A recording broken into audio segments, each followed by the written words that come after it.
No. What do you talk about, James? Good evening. Seriously.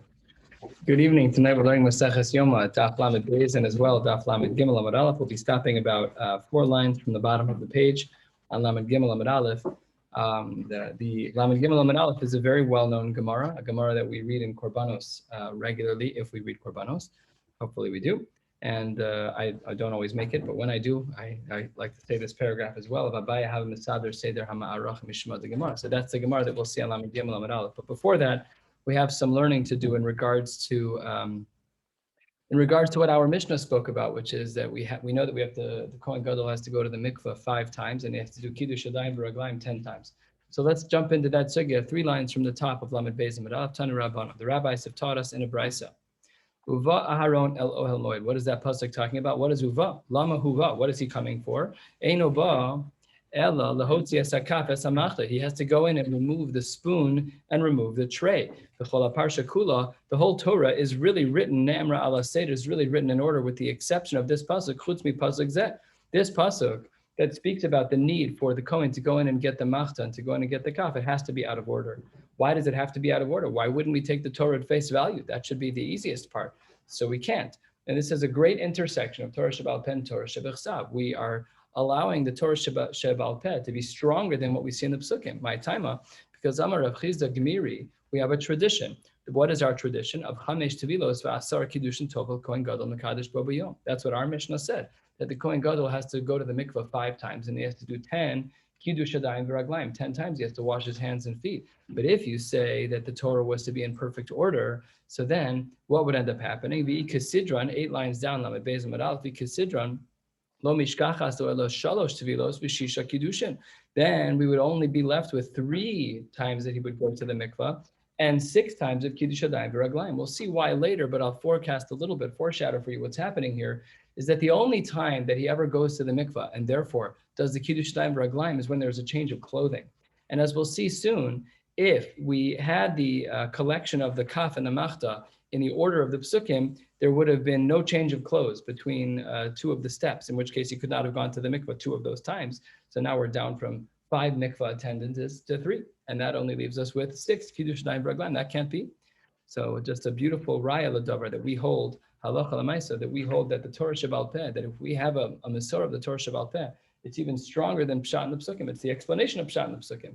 So that's a huge nafkamina between the Prushim and the Tzedukim, those of us who follow our Masorah versus those of us who don't. So the Gemara says, Tanya, another brisa that speaks in more detail about this. Tanya, Amar Rabbi Yehuda, Minayin lechamesh tvilas v'asar kiddushin shetovel kohen gadol mekadosh bo b'yom. What is the Marim Makom that indicates as much that the Kohen Gadol has to go to the mikvah 5 times and that he has to have 10 kiddush yadayim v'raglayim? This we'll see as a machlokas in the Tanaim. Says the Gemara, 1/3 of the way down, Talmud Lomar, Uva Aaron el ohel moed ufashat speak de habad v'rachatz betzor b'mayim b'makom kadosh v'lavash es begadav v'yatza v'asa. That's what the pasuk says.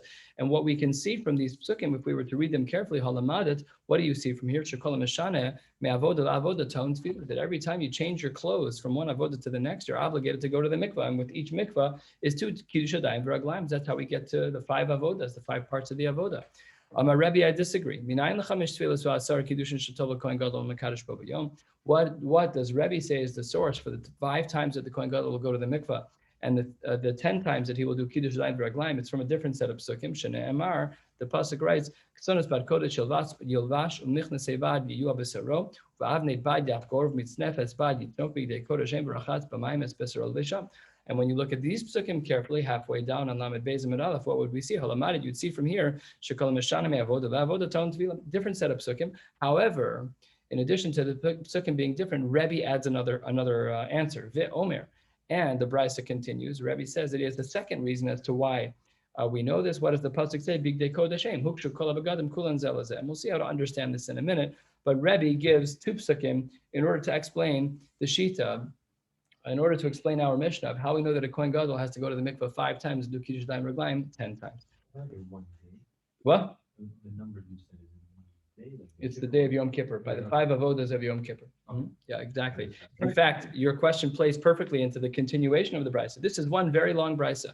The brisa started about 10 lines down with the word Tanya, and we're still in the midst of it. We're not done yet. And to your point, Rabbi Alchol, here's what the Brisa says. V'chamesh avodos hein.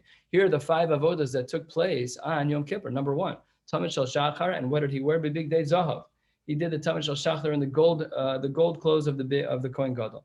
Next, Avodas Hayom Big Day Lavan. He did the appropriate avodas for that day, specific for that day. And what did he do? He changed his clothes into Big Day Lavan, into the white clothes, into the linen clothing. So changed his clothes. That requires Tevila, and that requires Kiddush and Raglaim. Elo, when he brings his ram, Va'ayel Ha'am, and the ram on behalf of the people, he's changing his clothes yet again, Big Day Zahav. So far we have Zahav, Lavan, Zahav. We're doing good. We're alternating. And then Kafa Machta, Big Day Lavan. This is how we understood the psukim above, that it had to be that the Kafa and the Machta were here and not at the end, because otherwise he wouldn't be flip-flopping his clothes. We needed the flip-flopping of clothes to get to the number of 5 Tvilos and 10 Kiddushay Yadayim V'Raglayim. So Kafa Machta, Big Day Lavan, and then Tamid Shel Ben Harabayim, Big Day Zahav. And then when it came to the Tamid Shel Ben Harabayim, he would switch his clothes yet again. Very good. Uminayin shekol tefila utefila tzricha shnei kiddushin. Fine, you gave me the fact that he needs to go to the mikveh 5 times. How do I know that every time he goes to the mikveh, that therefore means he's going to do the kiddush adayim v'raglayim twice? We saw this a little bit yesterday. Let's see the Gemara again. 2/3 of the way down, Lamed Beis Amud Aleph. Talmud Lomar. What does the pasuk write? Upashat v'rachatz v'rachatz v'lavash. These are words in the Torah. And what does it say? It says v'rachatz twice. That's answer number 1. However, Belazar, Reb Shimon Omer, he says, no, it's not because of the pasuk, it's because of a kal v'chomer. That's how I know. Again, the question we're answering is, how do we know that each time the Kohen Gadol goes to the mikvah as he changes his clothes, that he has to do Kiddush Yadayim V'Raglayim twice? So answer number 1 was based on psukim. It says rachat twice. And Reb Belazar, the Reb Shimon gives a kal v'chomer. Uma b'makom she'ein ton tefillah ton kiddush makom. Kiddush. Just like a case, I put my comma in the wrong place there. Sorry. Uma b'makom she'ein ton tefillah ton kiddush. In a place where there's no mikvah required, there we require kiddush adayim v'raglayim. Then makom sheton tefillah eino din beton kiddush. Then especially in a place where it's ton tefillah, all the more so, he should have to do kiddush adayim v'raglayim. So ask the Gemara against this, but hold on 1 second. We know by a kohen hedyot, we know that by a kohen hedyot that he only needs to do 1 kiddush adayim v'raglayim. Maybe we should have argued afkan kiddush echad, that we only need 1 kiddush adayim v'raglayim. Talmud Lomar, says the Gemara, we're talking about a kohen gadol, and here we have to understand the psukim like this. What does the pasuk say? He has to remove the big day habad. He has to remove the linen clothes that he is wearing. So says the Gemara, why do you have to say he has to remove the clothes that he's wearing? Pashut, he's wearing them already. Well, we don't have extra words in the Torah. Of course, the only thing that you can ever remove is that which you're wearing.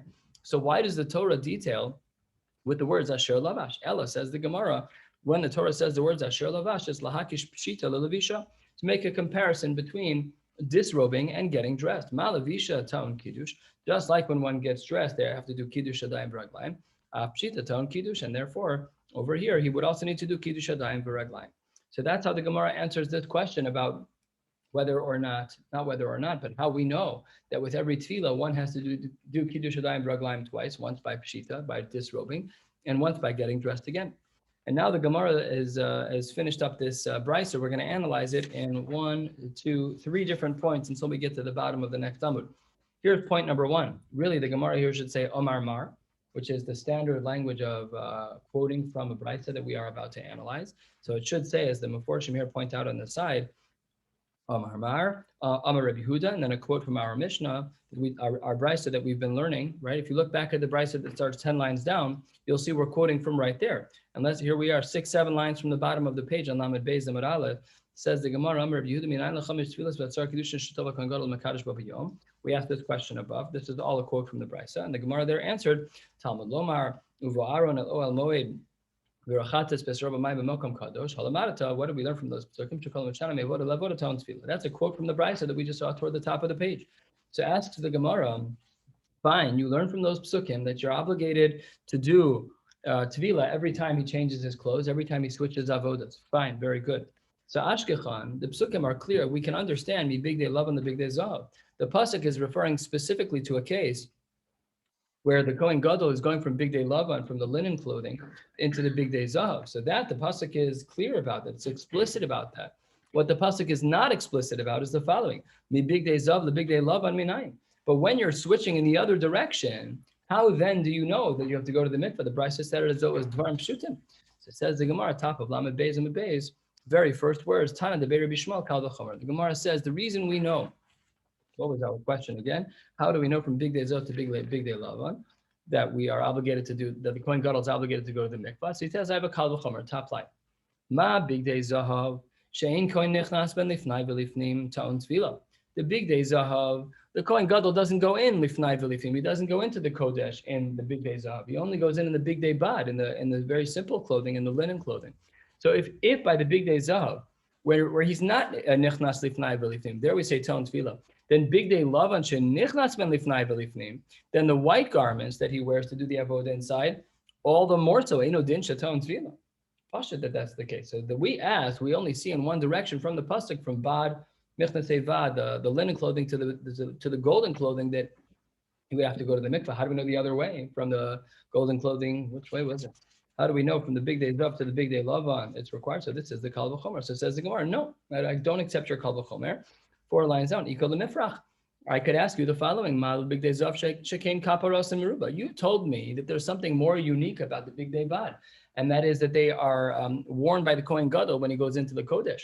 However, there is something unique about the big day Zav, which ruins your Kal v'chomer. Remember, a Kal v'chomer assumes that something is Kal and something is Chomer. So the Havamina was that the big day Vad was Chomer and that it's brought lifnai v'lifnim. That's where the Kohen Gadol wears it. So says the Gemara, your Kal v'chomer is not a good Kal v'chomer, Iko lemifrach, that there's something unique about the big day Zav, which is shekain kaparos and meruba. More actions of kapara are done with the big day Zav. So I'm not saying it's not unique. Of course, there's a uniqueness that the big day Vad are worn into the Kodesh, but that doesn't mean that there isn't a lot of kapara happening. So therefore, the Gemara says you're asking good. You're trying to find out, as we saw from the bottom of Lamed Beis and Beis. We know, says the Gemara, from big day Lav and the big day Zav, why you have to go to the mikvah. That's explicit in the pasuk. But what about the other way from big day Zav to big day Lav? Says therefore, says the Gemara, we reject this first approach. Alanaf kalemi de Rebbe. Says the Gemara, we're going to answer this question based on the Shita of Rebbe. Remember, the Rebbe that we saw in the Bryce in the previous summit of Lamed Beis and Aleph had 2 psukim. So we're going to dig into that right now. What was his Shita? Quote, this is a quote from the Bryce, 6 lines down, Lamed Beis and Beis. Amar Rebbe, minayin l'chamesh tefillas v'asar kiddushin shtov l'kohen gadol mekadosh bo b'yom. Tamalomar, what were his 2 psukim? Here's pasuk number 1. Tamalomar k'sonos bad kodesh yel ba'ashal amarata. What do we see from that pasuk? Shekol mishana me'avoda lavoda shetam tefillah. So that was his raya against the Tanakama. He uses the pasuk of k'sonos bad kodesh yel bash. And he says that from there we see that whenever one switches from one avoda to the next, that he's obligated to go to the mikvah. Okay, says the Gemara, ashkecha mi big day zav the big day lavan. Even by you, the psukim are clear about big day zav to big day lavan. What about the other way?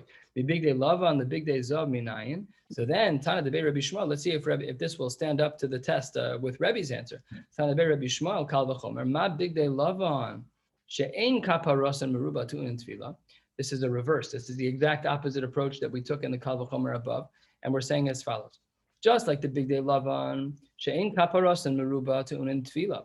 That which doesn't have a lot of kapara. The white begadim, they don't have a lot of activities of kapara. It's a once a year episode. I'm not saying it isn't significant. Pashut, it's significant that he's wearing it. It's still mechudash that he's wearing white and that he goes lifnai v'lifnei, but it doesn't have as many check marks of moments of kapara achieved as does the big day Zav. So if the big day Lavan, where ein kaparas meruba, where there isn't a lot of kapara achieved by the white begadim, there we say ta'un and tefillah. Then big day Zav shekaparas meruba eino din ta'un and tefillah. So we're trying to highlight, we're reversing the kal v'chomer. We're saying that what's the chomer part? The chomer part is the Zav. Says the Gemara, no, iko lemifrach ma the big day Lavan shekein nichnas ben lifnai v'lifnim. Your kal v'chomer is ruined yet again. You wanted to say we reversed it. You wanted to say that now the kal v'chomer is that the chomer side is the Zav because it's kaparas and meruba. Oh, so therefore all the more so. Says the Gemara, okay, but each of them have a chiddush to them, and the begadim levanim have something unique that they go lifnai v'lifnim. So says the Gemara, this is exactly why Rabbi Huda Nasi, Rebbe, quoted a second pasuk in the Brisa. Hainu dekatani, 1/3 of the way down Lamed Beis Beis. Hainu dekatani ve'omer big day kodeshem rachatzas b'sarab b'mayim ulevei sham. That second pasuk is the indicator. Remember, we were asking here against the Shita of Rebbe, how does Rebbe understand getting the requirement of Tvila from big day Lavan to big day Zav? That's not what the pasuk was talking about. So he said it's from the pasuk of Omer. The second pasuk that he quoted was to make sure that we knew the obligation to do tevila is both when switching from the big day zav to the big day lavan, and when switching from the big day lavan to the big day zav. So that was one point of analysis that we just had from our Tosefta, and we're going to do another one now, starting with the words v'chamesh avodos heim, which was toward the end of that brisa. So let's dig in over there. We're 1/3 of the way down. We had said in the brisa, quote, v'chamesh avodos heim tamid shel shachar b'big day zav, that the tamid shel shachar is worn where the Kohen wears the golden clothes. Avodas hayom b'big day lavan. He does the avoda. The Kohen Gadol will wear the big day lavan when he goes lifnai v'lifnim.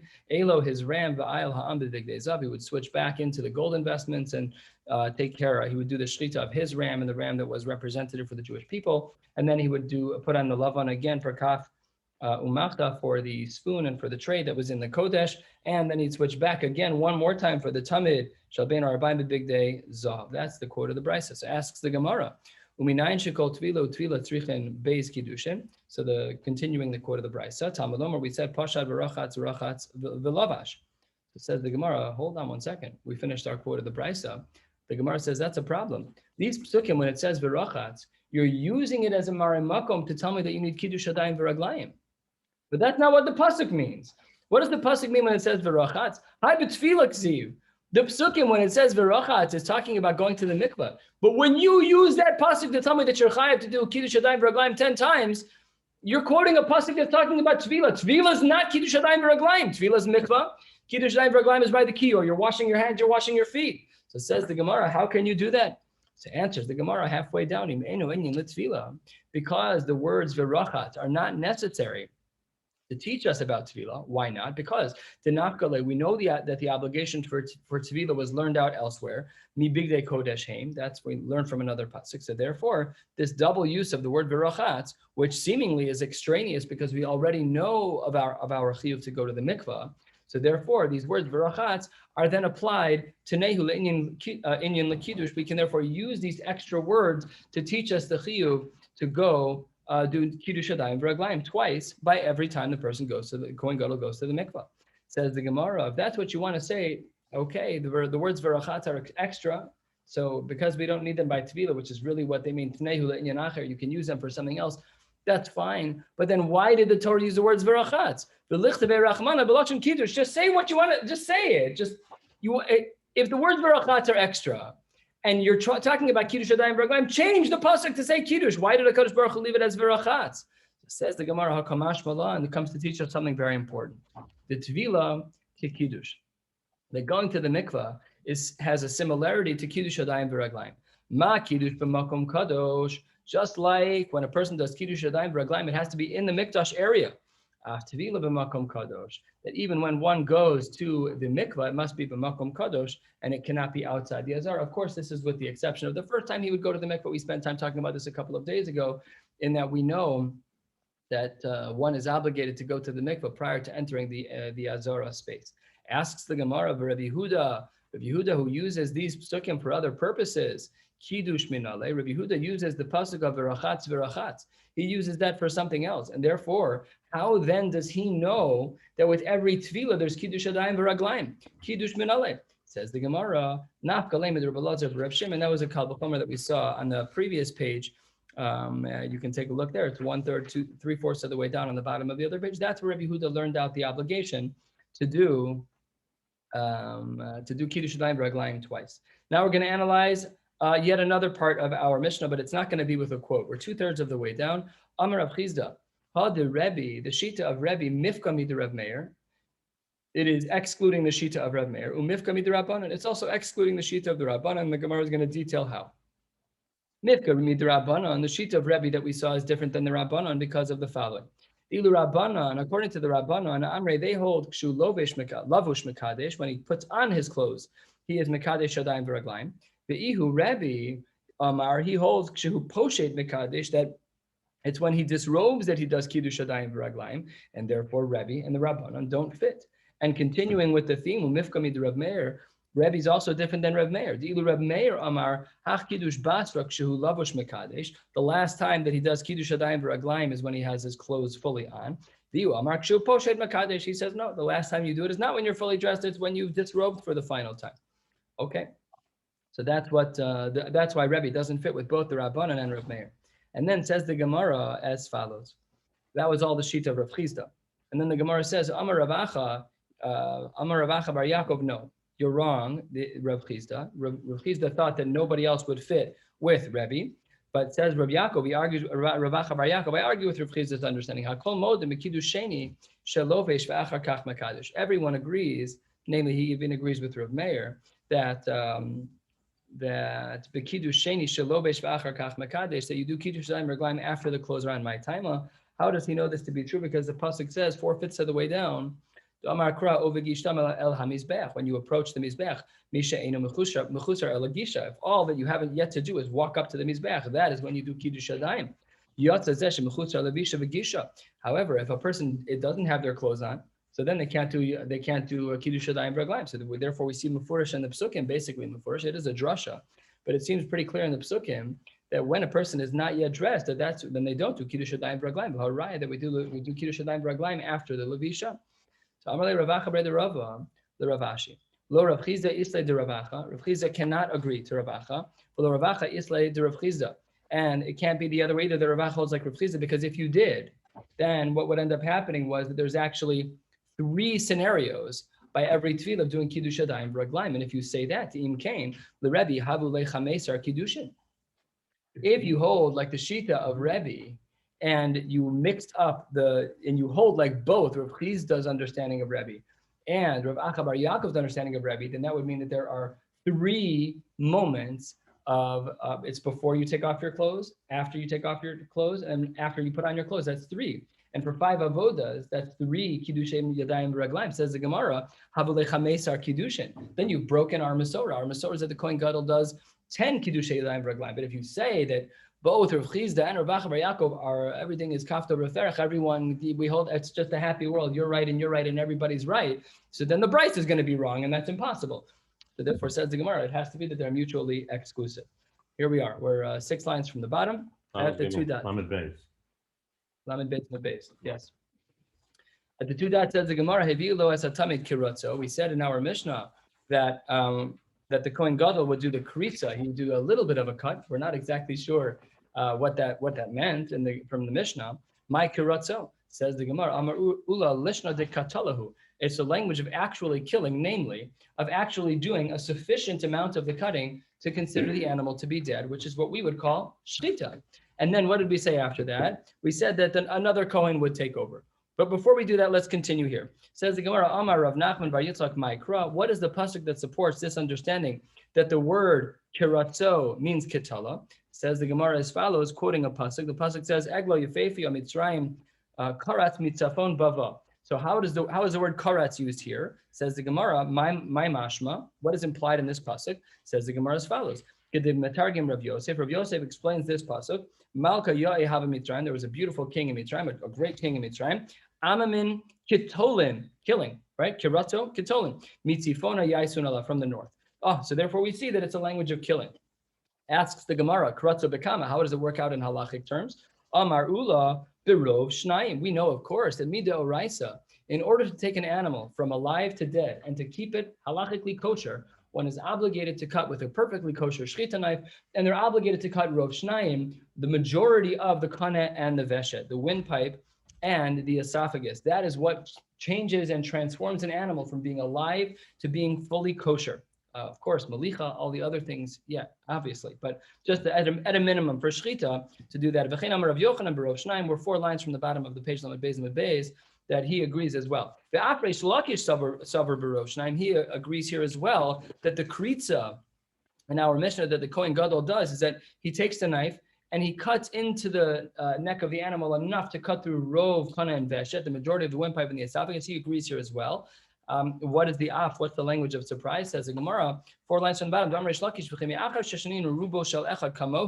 Once we've already learned the din, that rubo shal echad kamohu, that cutting most of one is like cutting all of one, then lama shaninu, why then did we have a Mishnah that wrote rov echad be'of v'rov shnayim be'behema? Why then did we have that? We already know rov. We know what it means. Just we don't need a double language.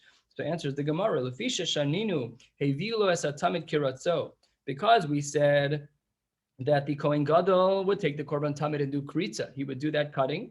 Umeirek achar shchita al yado, and another Kohen would finish cutting through the rest of the simanim, the Kohen neveshet, and then the Kohen Gadol was v'kibel es hadam v'zarku, and then that's why we did this in the first place. The reason why the Kohen Gadol bichlal did the kritza, that he did this first cut and then switched and allowed somebody else, was because the Kohen Gadol was going to do the Kabbalah Sadam as well. We had to make sure that he did a good job of collecting all of the dam. So Yachol lo meirek yehei pasal. Maybe we should say that if that second Kohen didn't cut through the rest of the simanim, it wouldn't be kosher anymore. It would be pasal. The Gemara interrupts its flow and says, "What? Wait. What kind of havamina is that? Yachol lo meirek yehei pasal."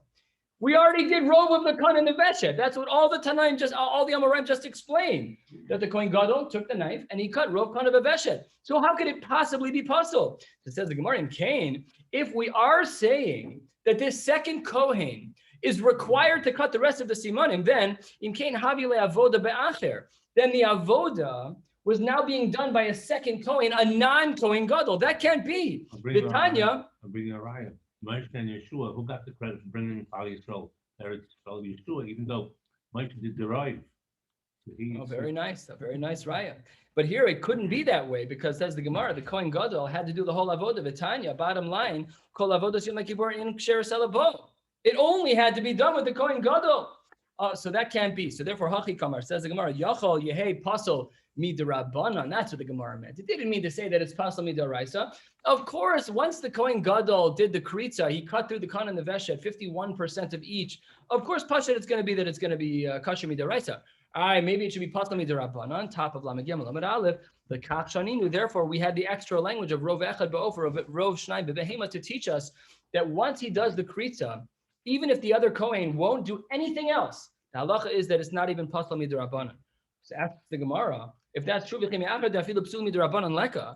it's true that if the second Kohen does nothing, that the animal is perfectly fine, there's not even a psul midrabanan on the animal, lama li lamarik.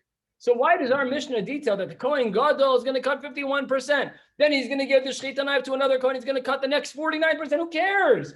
It's not even a psul midrabanan. What is he doing? Why do we have this whole setup in the Beis HaMikdash? Leave it alone. The animal's kosher, it's dead, fine, move on. Says the Gemara, because mitzvah lemarik.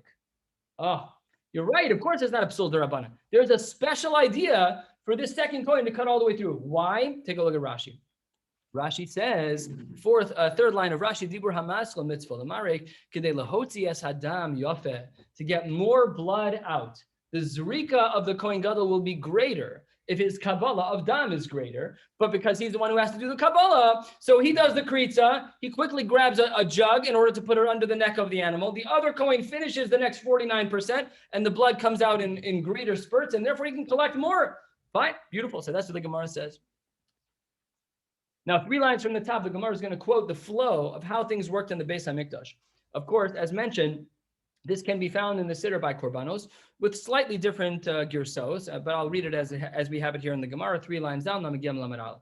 Abaye Masader Ma'aracha, he would set up the Beis HaMikdash as follows. Mishmei de Gemara, it was in the name of a tradition that he had. Ve'aliba de Abashol, we saw a dissenting opinion a number of blot ago, but all of this is according to Abashol. Here's the order.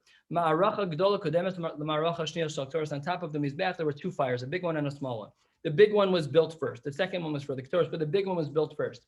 Then, Ma'aracha Shnei Shal Ktoros, that second fire on the top was prepared kodem l'sidur shnei gitzrei eitzim, before the 2 blocks of wood were put on the ma'aracha, and then v'sidur shnei gitzrei eitzim kodem l'dishim mizbeach hapnimi.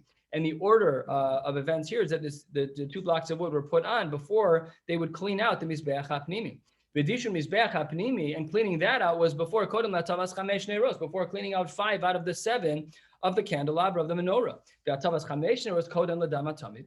And the 5 candles that they were cleaning out was prior to the shchita of and the shchita of the dama tamid, of the zrika sadam of the dama tamid. The dama tamid kodem latavas shtei rose, and the zrika sadam was before the final 2 candles of the menorah.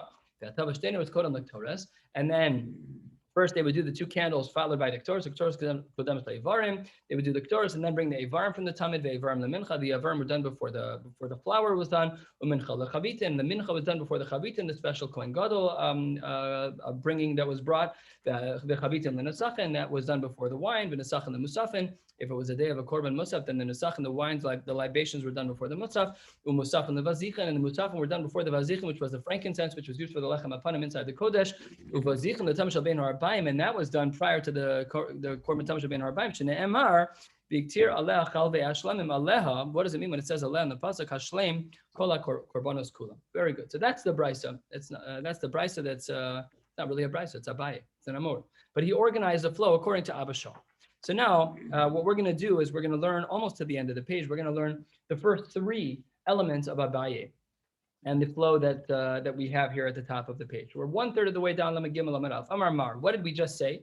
Ma'aracha Gdola Kodemes Ma'aracha Shniel Shel Ktoros. We said that the large fire is built before the small fire of the Ktoros. Minolan. How do we know that this is true? Says the Gemara to Brisa. The Tanya. The Brisa writes, He Ha'ola Al Mokada Al Mizbeach Kol Halayla.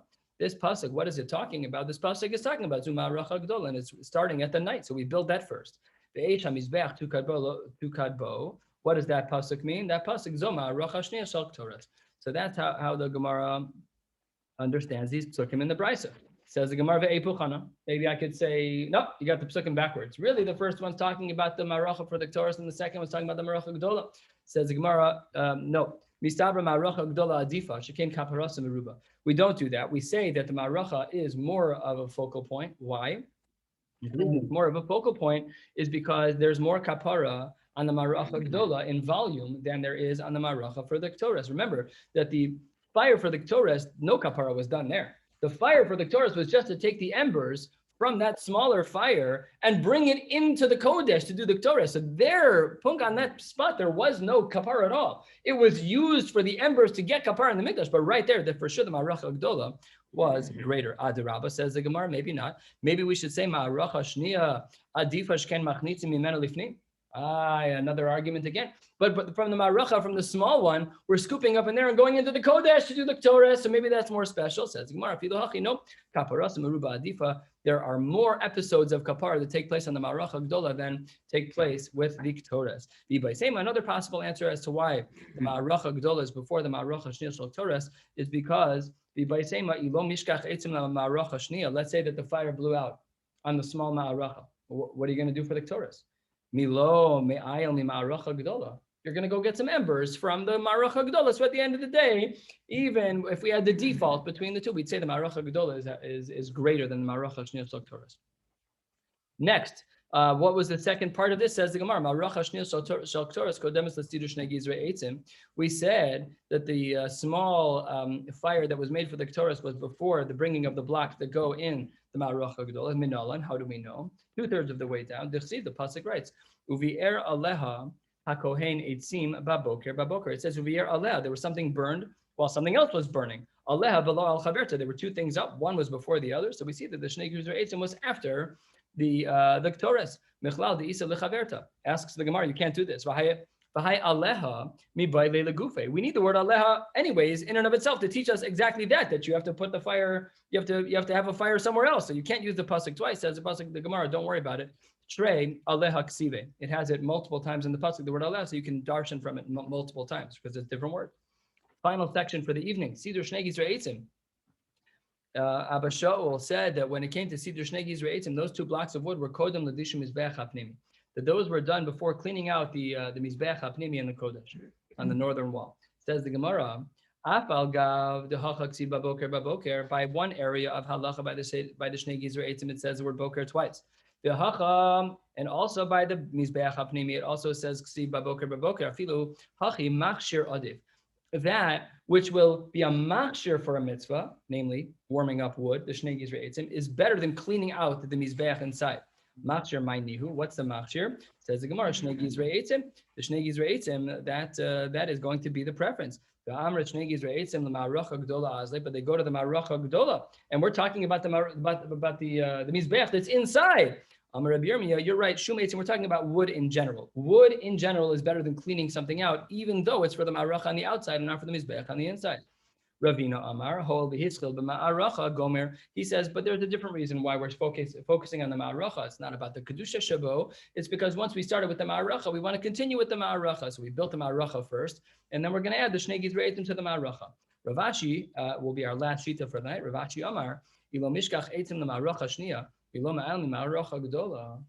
Yet again, we see that there's still a greatness to the Ma'aracha Gdola, which is that if there were to have been a problem, there's no fire on inside the Mizbeach. What are you going to do? You go to the Ma'aracha Gdola, where there's for sure going to be a fire. And that brings us to the end of the evening on Shabbos. Emir Hashem will pick up an hour before Mincha, right 4 lines from the bottom of Lamed Gimel Lamed Aleph. Just a scheduling update for Yontif. We'll be learning Daf Yomi at 11:30 p.m. On Sunday night. I think Daf Yomi one day is an hour and 45 minutes before Mincha because someone's speaking. I'm pretty sure that's what happened. We'll look at the schedule. And on Tuesday, it's going to be an hour before Mincha. But just take a look at the schedule. We'll learn one blot Sunday night, one blot Monday, one blot Tuesday. Wishing you all a beautiful night.